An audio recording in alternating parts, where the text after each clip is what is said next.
બાબરાના ચમાડી ગામે 2 દિવસ પહેલા સુતેલા શ્વાન ઉપર લાકડી વડે યુવાનનો હુમલો. લાકડી વડે માથાના ભાગે ક્રૂરતાપૂર્વક લાકડીઓ વરસાવી સુતેલા નિર્દોષ શ્વાનને મોતને ઘાટ ઉતાર્યો હતો. 2 દિવસ પહેલા શ્વાન ઉપર લાકડી મારતા ઘટનાનો વિડીયો વાયરલ થયો હતો. સમગ્ર મામલે ચમાડી ગામના જીવદયા પ્રેમીએ બાબરા પોલીસમાં આપી છે ફરિયાદના આધારે બાબરા તાલુકા પોલીસે તપાસ શરૂ કરી છે. મારું નામ ગજેન્દ્ર શેખવા, ગામ અમરેલી જિલ્લાનું બાબરા.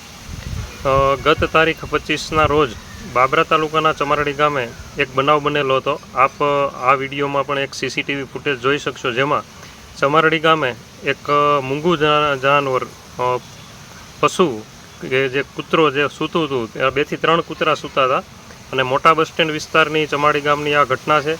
ત્યાં અચાનક એક વ્યક્તિ આવીને અને કૂતરાને લાકડી વડે મારે છે અને એમાં જે 2 કૂતરા છે ત્યાંથી ભાગે છે અને પછી જે એક કૂતરું છે તેનું ત્યાં મૃત્યુ નીપજે છે. હું એક આપના માધ્યમથી એક આ સંદેશ પણ દેવા માગું છું અને આ બાબતની પાછા ત્યાંના જે કોઈ સ્થાનિક લોકો છે તે દુકાનવાળા જે સીસીટીવી ફૂટેજ જે છે, કદાચ એ દુકાનવાળા જ છે, એમણે પણ એ અરજી બાબરા પોલીસ સ્ટેશનમાં આપેલ છે.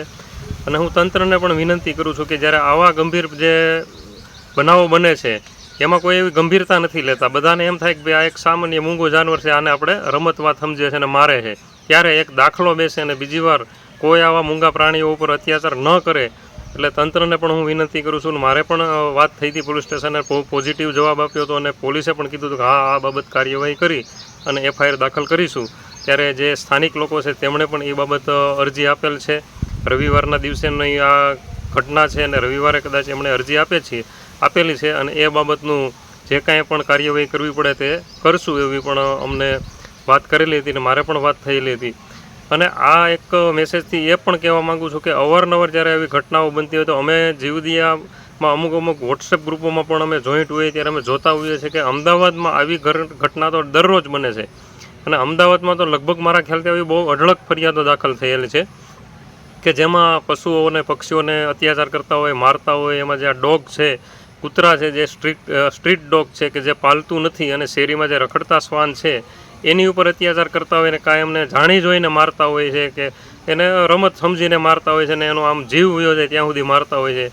અને આ જે સીસીટીવી ફૂટેજ છે એમાં જણાય આવે છે ચમાડી ગામનું કે એ જે વ્યક્તિ જે છે એ કાંઈ નહીં, એમને કૂતરા એની રીતના આરામથી સૂતા છે, કોઈ એવો કોઈને કઈડ્યા પણ નથી કે પછી ક્યાંય એવા કોઈને ભસતા પણ નથી. અને આ વ્યક્તિ જે મૂંગા લાકડી સંતાડતા ત્યાં જાય છે અને એને ઉપરા ઉપર 10 જેટલા એમને કૂતરાને લાકડીથી ઘા મારે છે. એમાં 2 કૂતરા ત્યાંથી ભાગી જાય છે જોઈને અને એક જે કૂતરું છે એને ત્યાં મૃત્યુ પામે છે. ત્યારે હું તંત્રને પણ અપીલ કરું છું કે એક દાખલા રૂપે આવી જે ઘટના બને એમાં પણ તત્કાલ FIR કરવામાં આવે, જેનાથી એક એવો દાખલો બેસે કે પણ આવા કિસ્સાઓમાં પણ ફરિયાદ થાય છે.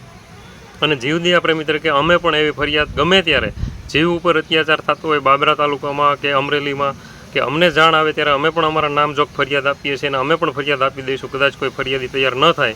અને બીજું ખાસ કે આવા કિસ્સાઓમાં ખાસ પોલીસ જાતે ફરિયાદી બને, જેવી રીતે અન્ય કિસ્સાઓમાં પોલીસ ફરિયાદી બનતી હોય છે તેવી રીતે આમાં પણ ફરિયાદી બને તો આમાં ઘટતું કરી શકાય અને આવી રીતે મૂંગા પશુઓને ન્યાય મળશે.